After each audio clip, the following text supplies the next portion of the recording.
ঘটনাটা, আমি গরিব মানুষ, আমার একটা কাঁচা বাড়ি ছিল। সেই বাড়িটা দীর্ঘদিন আমি কাউন্সিলর খানে যাওয়া হচ্ছিল যে বাড়িটা করে দেওয়ার লেগে, যে করে দিলে ভালো হয়। সে 2017 সাল থেকে যাচ্ছি। উনি তখন থেকে আমাকে নানাভাবে ঘুরাচ্ছে, কাগজ ঠিক নেই, এই নেই সেই নেই, এইভাবে নানা রকম ভাবে ঘুরাচ্ছে। বাঁকুড়া বিজেপি করার অপরাধে সকলের জন্য বাড়ি প্রকল্পে সরকারি আবাস যোজনা থেকে বঞ্চিত হলেন রাস্তায় ত্রিপল খাটিয়ে বসবাস, যা নিয়ে শুরু রাজনৈতিক তরজা। পৌরসভার লিখিত নির্দেশ পেয়ে নগদ 25,000 টাকা জমা করেও শুধুমাত্র বিজেপি করার অপরাধে সকলের জন্য বাড়ি প্রকল্পে সরকারি আবাস যোজনা থেকে বঞ্চিত হলেন মৃত কানাই কর্মকারের স্ত্রী ও সন্তানেরা। বাঁকুড়া পৌরসভার 20 নম্বর ওয়ার্ডের লালবাজার এলাকার বাসিন্দা মৃত কানাই কর্মকারের ছোট ছেলে নাড়ু কর্মকার ও বড় বৌমা অনিতা কর্মকারদের দাবি এমনটাই। তাদের স্পষ্ট দাবি, কয়েক বছর ঘোরার পর বাঁকুড়া পৌরসভার কাছ থেকে নোটিশ পেয়ে 25,000 টাকা জমা করি, বসবাসকারী বাড়িটি ভেঙে অন্যত্র ত্রিপল চালা খাটিয়ে থাকছি। কিন্তু ওই ঘটনার বেশ কয়েক বছর কেটে গেলেও বাড়ি তৈরির বরাদ্দ টাকা পায়নি। বর্তমানে এই না পাওয়ার পেছনে তাদের পরিবার বিজেপি সমর্থক হওয়ার কারণে বাড়ি বাতিল করা হয়েছে বলে দাবি করে। এমনকি দিদিকে বলতে অভিযোগ করায় তাদের মিথ্যা মামলায় ফাঁসানোর হুমকি দেওয়া হচ্ছে বলেও অভিযোগ। 20 নম্বর ওয়ার্ডের কাউন্সিলর অভিজিৎ দত্তের দাবি, রাজনীতির রং দেখা হয় না। প্রথমে বাবা কানাই কর্মকারের নামে বাড়ি অনুমোদিত হয়, উনি মারা গেলে ওনার ছেলের নামে ফের অনুমোদন করা হয়। ছেলে প্রয়োজনীয় টাকা জোগাড় করতে না পারাতেই তা বাতিল হয়েছে বলে দাবি করেন।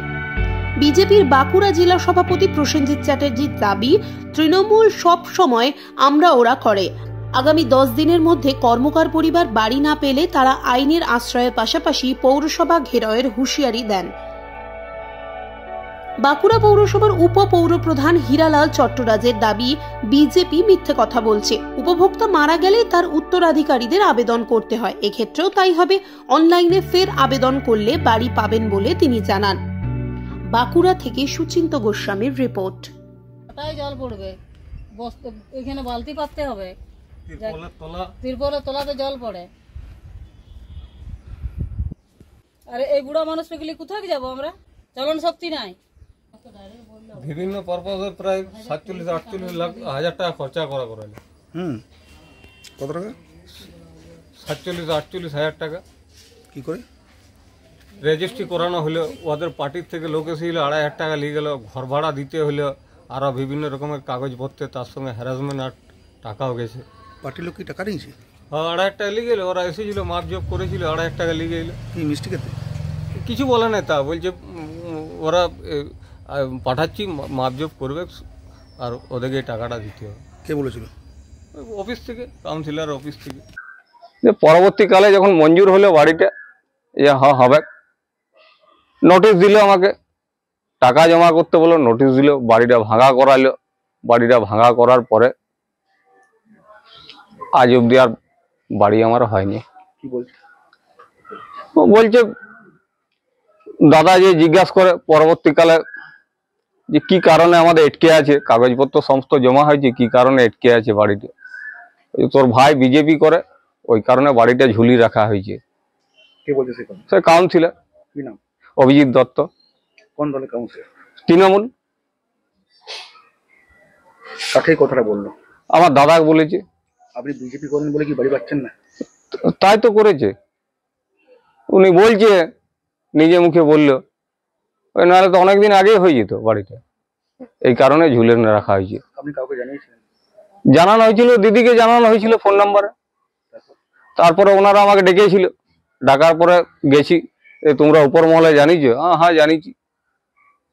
আমার দাদাকে ডেকে বলেছে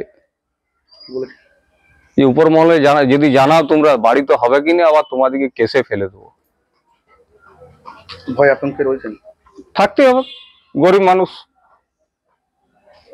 বাড়ি নেই, তারপর আবার যদি ঝামেলা জোড়ে তো কোথায় যেয়ে দাঁড়াবো। কি নাম আপনার? নাড়ু কর্মকার। সবসময় থাকে বিজেপি করার অপরাধে সমস্ত বিজেপি কর্মী এবং সাধারণ মানুষের এরকম কাটমারির ধান্দায় এরা এরকম করেই থাকে।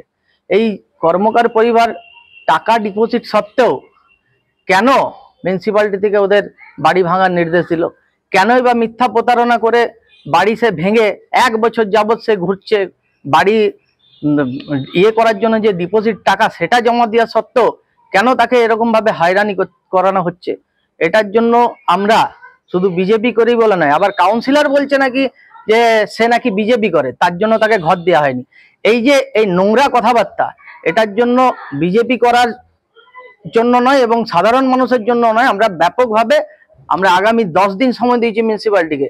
যদি 10 দিনের মধ্যে ওই কর্মকার বাড়ি না হয়, আমরা কিন্তু মিউনিসিপ্যালিটি ঘেরাও করব, যতদূর যাওয়ার হয় যাব, এবং আমরা আইনানুগ ব্যবস্থাতেও পথ নেব। এবং দেখুন, একটা চিঠিও আমরা করেছিলাম, মিটিং, আমরা প্রত্যেকবার মিটিং ডাকি, মিটিংয়ে সমস্ত বলে দেওয়ার জন্য নিয়ম কানুন কি আছে না আছে, সেই চিঠিও আমার কাছে আছে। পরবর্তীকালে কানাইলাল কর্মকার উনি পরলোক গমন করেন। আমাদের নিয়ম হলো যখন বাড়ি অ্যাপ্লাই হয় তখন তাদের ফ্যামিলি আধার লাগে। এই কারণে লাগে, যদি বেনিফিশিয়ারি মারা যায় পরবর্তীকালে তাদের যে আধার কার্ড দেওয়া আছে, আপনার ফ্যামিলি আধার কার্ড, সেখান থেকে যে কেউ তার নামে বাড়িটা হতে পারে। কিন্তু দেখা গেল যে কানাইলালের মৃত্যুর পরে তার যারা ওয়ারিশ রয়েছে তাদেরকে বলা হয়েছিল তাদের নামে কাগজ করে নেওয়ার জন্য, কাগজ করে পৌরসভায় একটা সময় দেওয়া হয়েছিল, সেই সময় মধ্যে জমা দেওয়ার জন্য। কিন্তু সেই সময় পর্যন্ত তারা জমা দিতে পারেনি, সেই জন্য তার বাড়িটা ক্যান্সেল হয়ে গেছে। আবার তার একটি ছেলে আছে, তাকে বলা হয়েছিল আপনি কাগজপত্র রেডি করুন, আমাদের এখন যেমন হচ্ছে অনলাইনের মাধ্যমে বাড়ি অ্যাপ্লাই হচ্ছে, আপনি এখন করবেন অ্যাপ্লাই, আপনি কিন্তু বাড়িটা পেয়ে যাবেন। কিন্তু সেটাও মনে হয় এখন পর্যন্ত করেনি। বাড়ি পুরনো হোক বা নতুন, সুন্দর করে সাজাতে কার না মন চায়?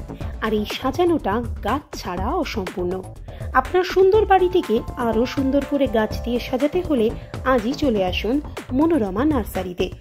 এখানে পেয়ে যাবেন সমস্ত রকমের ফুল, ফল, ইনডোর আউটডোর পাতাবাহার, lucky bamboo, Brazilian lucky wood, cactus ইত্যাদি। এছাড়াও পেয়ে যাবেন গাছ লাগানোর জন্য সুন্দর সুন্দর টব, গাছের পরিচর্যার জন্য সার ও ওষুধ। এখানে গাছ টবে লাগিয়ে দেওয়ারও ব্যবস্থা আছে, তাই দেরি না করে আজই চলে আসুন মনোরমা নার্সারির মনোরম পরিবেশে। আমাদের ঠিকানা মটুকগঞ্জ, থানা গোড়া, Bishnupur, Bankura. Shibdas central girls high স্কুলের কাছে বা চক বাজার পোস্ট অফিসের বিপরীতে। আমাদের মোবাইল নাম্বার 9641566212।